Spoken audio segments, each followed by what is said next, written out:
وأتقدم إلى سعادة أخينا الصالح، وهو زميلي وصالح في الحقيقة، اسمه عثمان محمد، فهو سيلقي كلمة لعدة دقائق، فأرجو من سماحته أن يتشرف وأن يتقدم إلى المنصة ويلقي كلمة ما يحبه هو.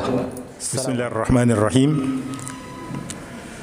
إن الحمد لله نحمده ونستعينه ونستغفره ونعوذ بالله من شرور أنفسنا ومن سيئات أعمالنا. من يهده الله فلا مضل له ومن يضلل فلا هادي له،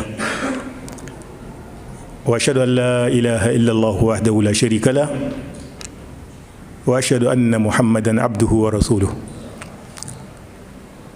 أما بعد، فإن خير الحديث كتاب الله، وخير الهدي هدي محمد صلى الله عليه وآله وسلم، وشر الأمور محدثاتها،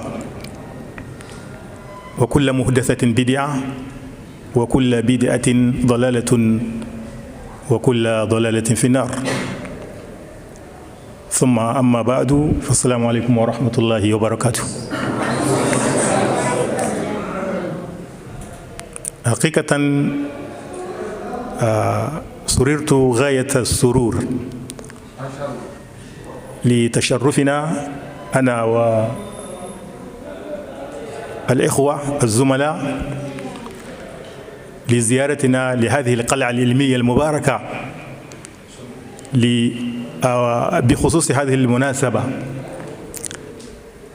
وحقيقة رأينا أمورا كثيرة أعجبتنا.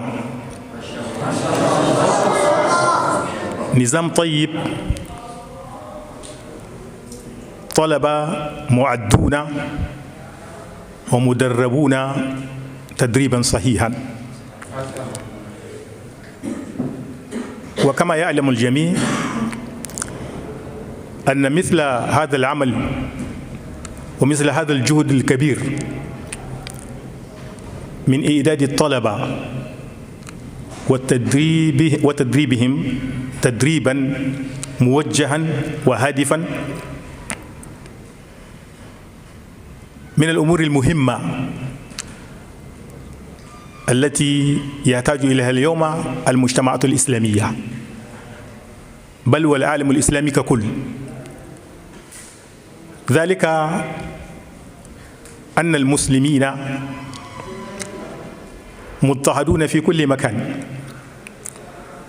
والإسلام ذاته مستهدف في كل مكان ومحارب من قبل أعداء الله تبارك وتعالى بطرق ووسائل مختلفة.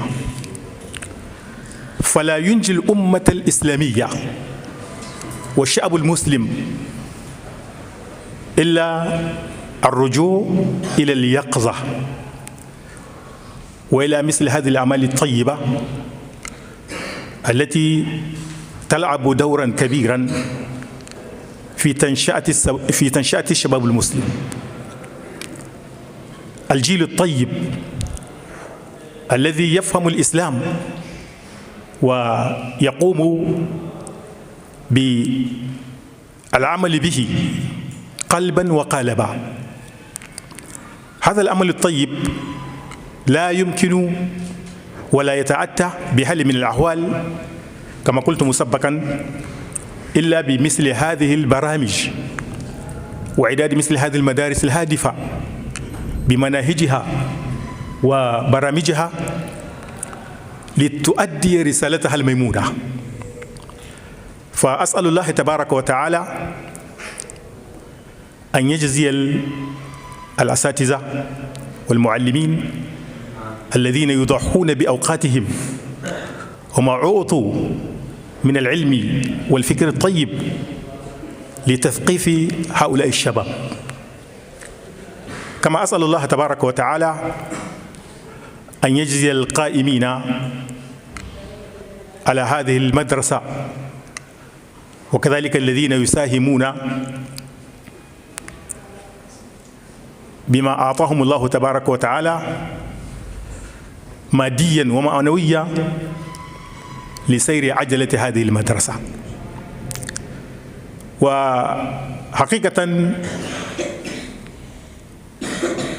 إخواني الطلبة، كما تلاحظون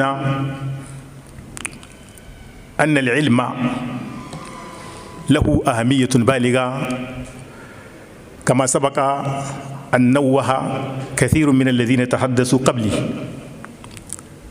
فبالعلم يستطيع المسلم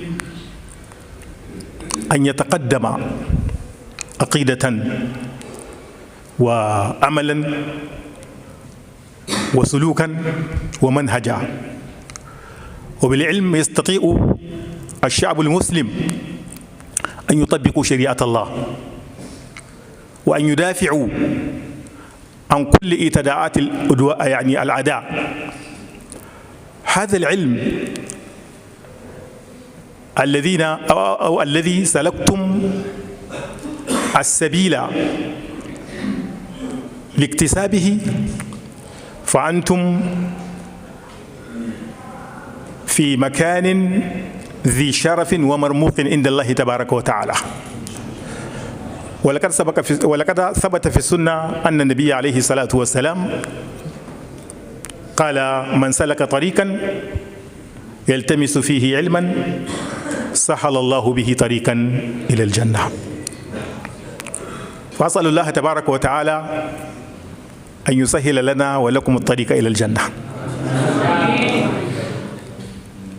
النصوص قرآنا وسنة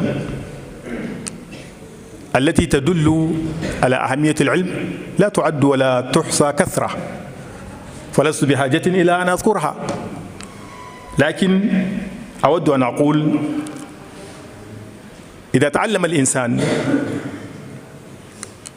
خصوصا الإنسان المسلم، يجب عليه أن يقوم بالعمل، فالعمل ثمرة العلم،